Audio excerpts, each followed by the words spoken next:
여러분 생강차 드시나요? 손발 찬 것 때문에, 무릎 아픈 것 때문에 매일 아침 생강차 드시는 분들 정말 많으실 겁니다. 그런데 솔직히 말씀드릴게요. 효과 보고 계세요? 한 달, 두 달 마셔도 별 차이 못 느끼시죠? 손발은 여전히 차갑고 무릎은 여전히 시리고 소화는 여전히 안 되고요. 왜 그럴까요? 안녕하세요. 식품 기능성 연구를 25년째 이어오고 있는 정민석 박사입니다. 제가 지난 15년간 노인 건강연구소에서 만난 분들 중에 정말 많은 분들이 이렇게 말씀하셨어요. 생강차를 매일 마시는데 전혀 나아지는 게 없다고요. 그래서 제가 여쭤봤습니다. 어떻게 드시느냐고요. 대부분 이렇게 대답하셨어요. 생강 사다가 씻어서 썰어서 물에 넣고 끓인다. 당연한 거 아니냐고요. 저도 처음엔 그렇게 생각했습니다. 생강은 생강이고 끓이면 다 똑같은 거 아닌가 하고요. 그런데 연구를 하다가 깜짝 놀랄 일이 있었습니다. 똑같은 생강인데 어떤 방식으로 다루느냐에 따라 완전히 다른 결과가 나온 겁니다. 제가 실험실에서 두 가지 방식으로 만든 생강차를 비교해 봤어요. 하나는 여러분이 늘 하시던 그 방법이고 다른 하나는 제가 연구하면서 알게 된 특별한 방법이었습니다. 결과가 어땠을까요? 염증을 잡아주는 핵심 성분이 무려 몇 배 차이가 났습니다. 같은 재료인데 말이에요. 더 놀라운 건 그 특별한 방법이라는 게 전혀 어렵지 않다는 겁니다. 특별한 도구도 필요 없고 시간이 오래 걸리는 것도 아닙니다. 그저 순서 하나만 바꾸면 됩니다. 그런데 대부분 모르고 계세요. 시장에서 파는 생강차 제품도 마찬가지입니다. 제대로 만들어진 게 거의 없어요. 그러니까 효과를 못 느끼시는 거예요. 여러분 생강 껍질 어떻게 하세요? 벗겨요? 그냥 써요? 생강 끓일 때 몇 분 동안 끓이세요? 생으로 쓰세요?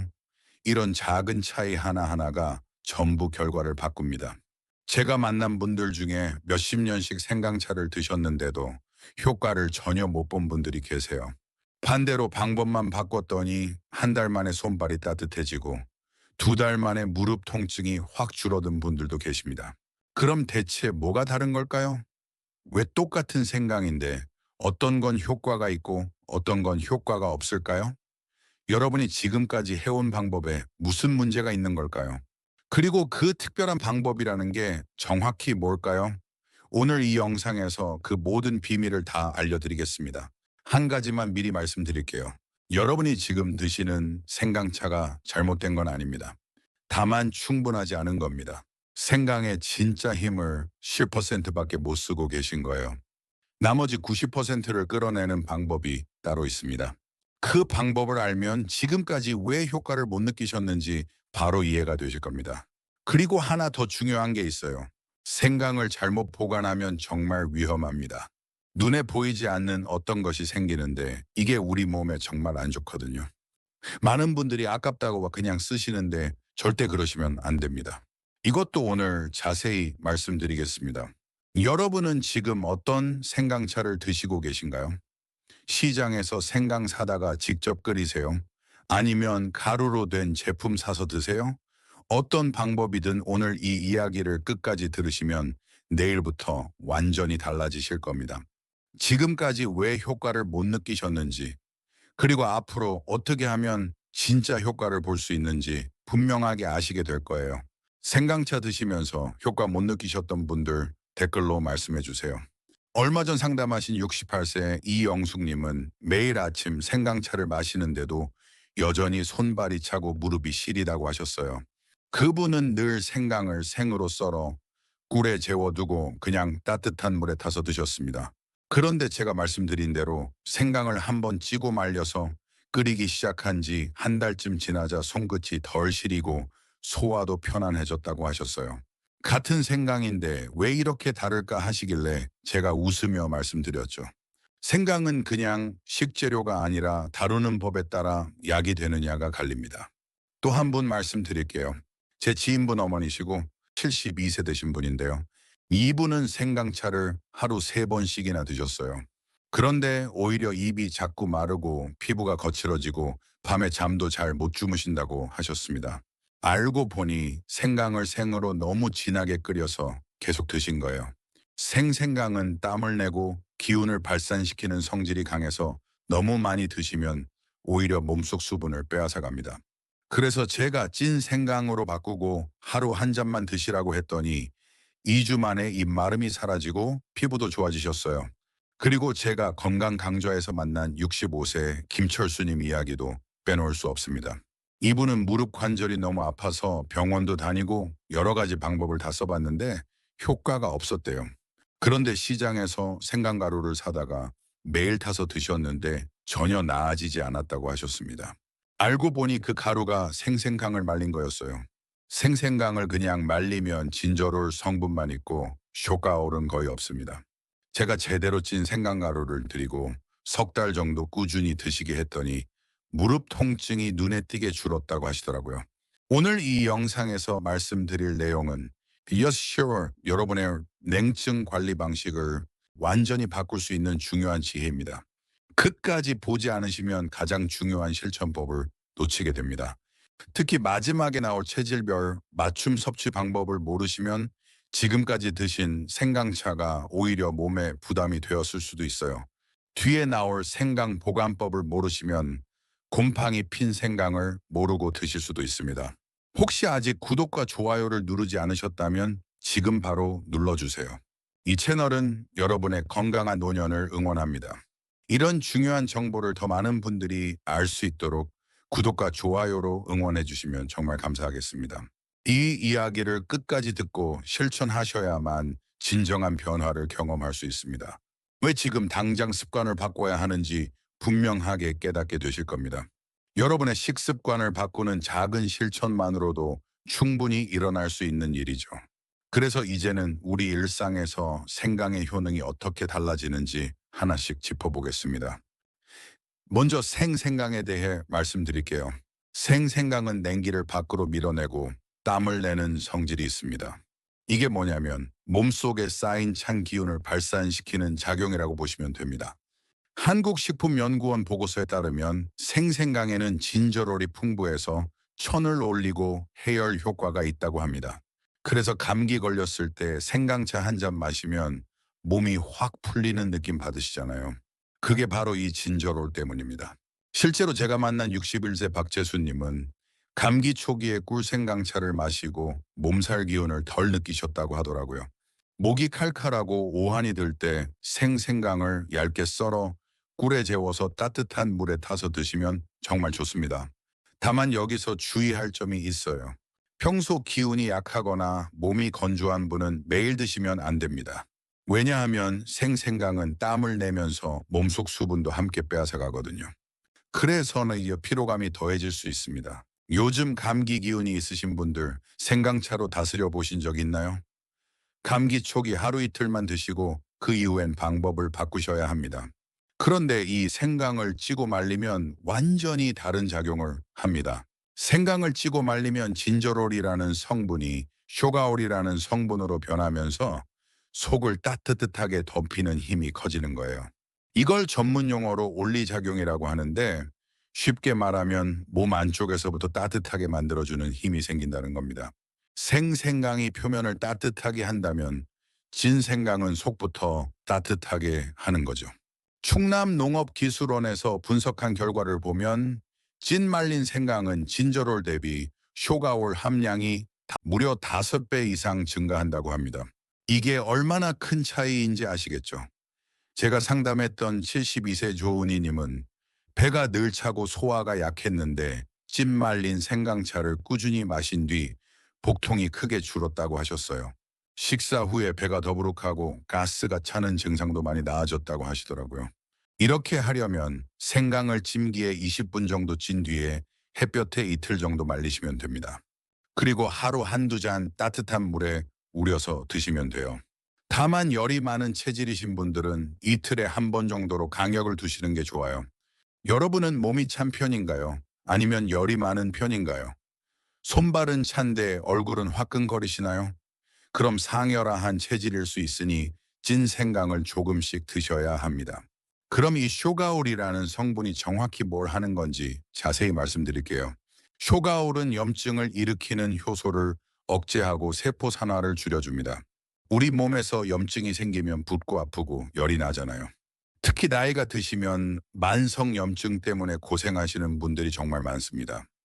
무릎 관절, 손가락 마디, 허리, 어깨 이런 데가 늘 뻐근하고 아프신 분들 많으시죠? 그게 다 염증 때문입니다. 쇼가올은 이 염증을 일으키는 효소 자체를 막아버립니다. 미국 사우스캐롤라이나대 연구에서는 쇼가올이 항염 효과 면에서 양파나 마늘보다 우수했다는 결과가 나왔어요. 양파랑 마늘도 항염 효과가 좋다고 유명하잖아요. 그런데 찐 생강의 쇼가올이 그것보다 더 낫다는 겁니다. 제가 만난 70세 김명자님은 무릎 관절통이 심해서 계단 오르내리기가 정말 힘드셨대요. 그런데 말린 생강차를 석 달 정도 꾸준히 마시면서 통증이 절반 이상 줄었다고 하세요. 지금은 가벼운 산책도 하신다라고 하시더라고요. 하루 한 잔 이상 너무 진하지 않게 마시는 것이 좋습니다. 여기서 또 주의할 점은 공복 시 섭취하면 속쓰림이 생길 수 있으니까 식후 20분 이내에 드시는 게 좋아요. 관절이 뻐근할 때 여러분은 어떤 방법으로 다스리시나요? 파스 붙이세요? 아니면 약 드세요? 찐 생강차 한번 시도해 보세요. 자, 그럼 이제 생강차를 더 맛있고 효과적으로 마시는 방법을 알려드릴게요.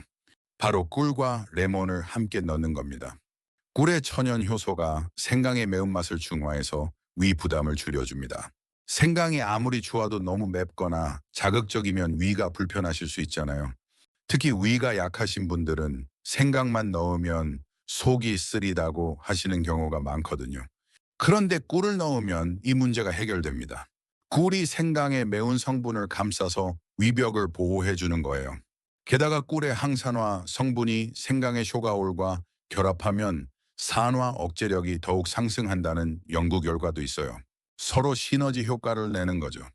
66세 임선미님은 속쓰림 때문에 생강차를 아예 피했었대요. 그런데 꿀과 함께 마신 후부턴 오히려 위가 편해졌다고 하셨습니다. 소화도 잘 되고 속이 더부룩한 느낌도 사라졌다고 하시더라고요.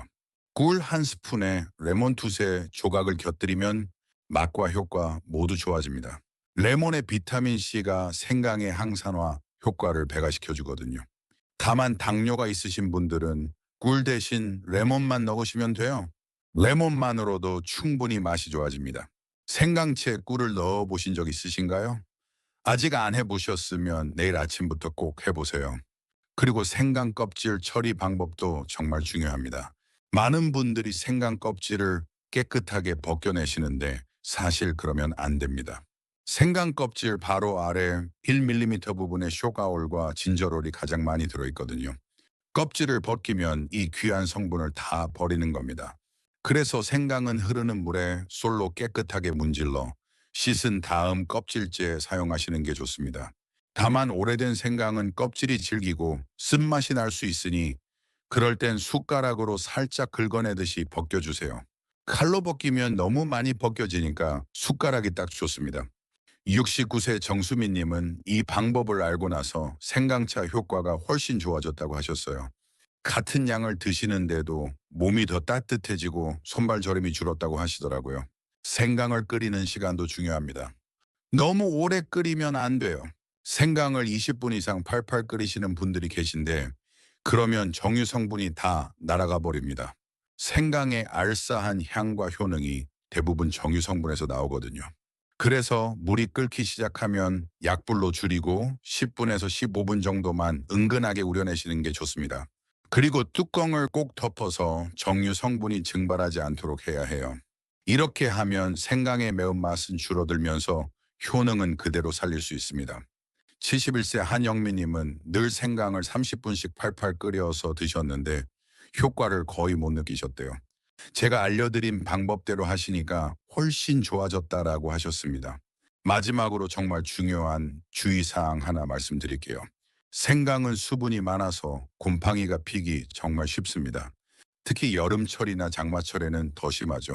곰팡이가 생기면 사프롤이라는 발암물질이 생긴다고 합니다.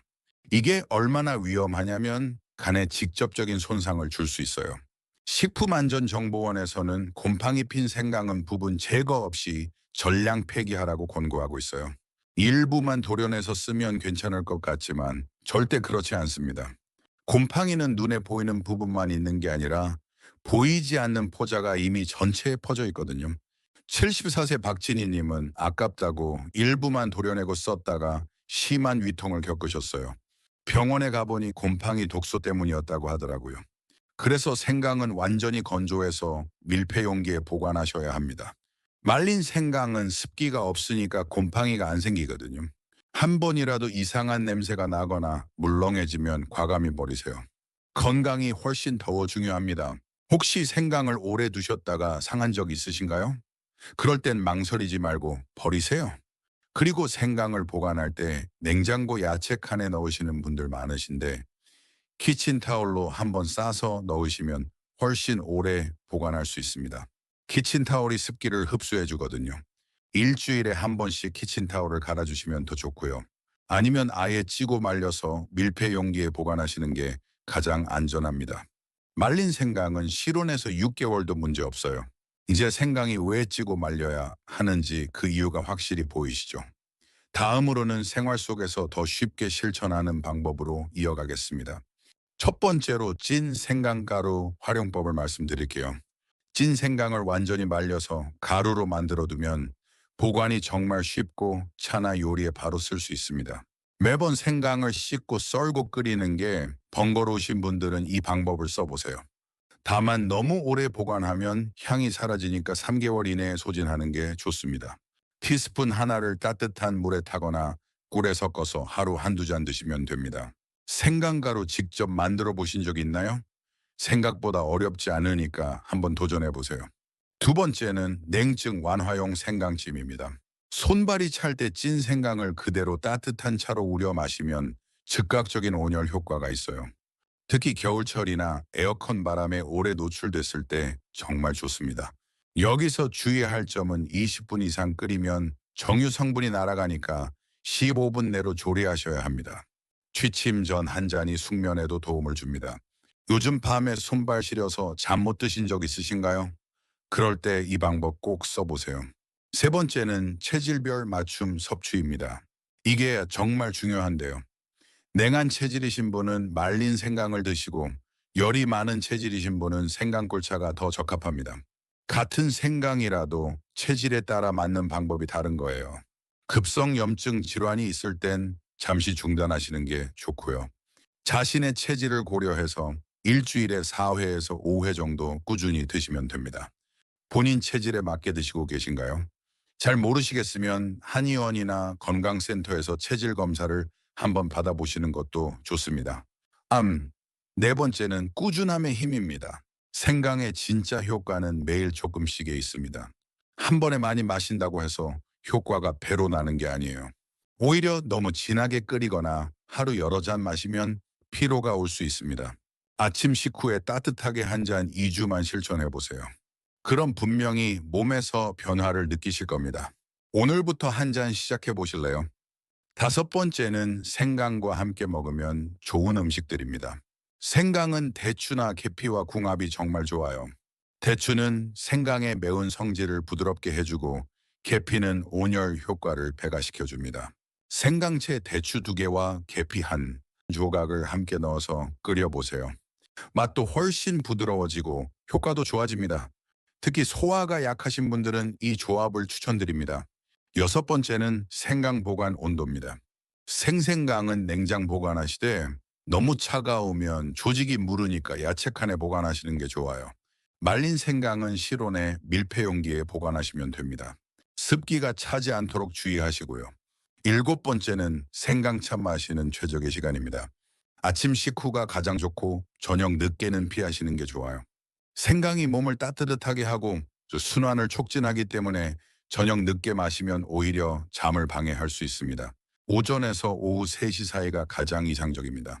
이제 생강은 단순한 차가 아니라 몸을 조율하는 생활의 한 부분이 되어야 합니다.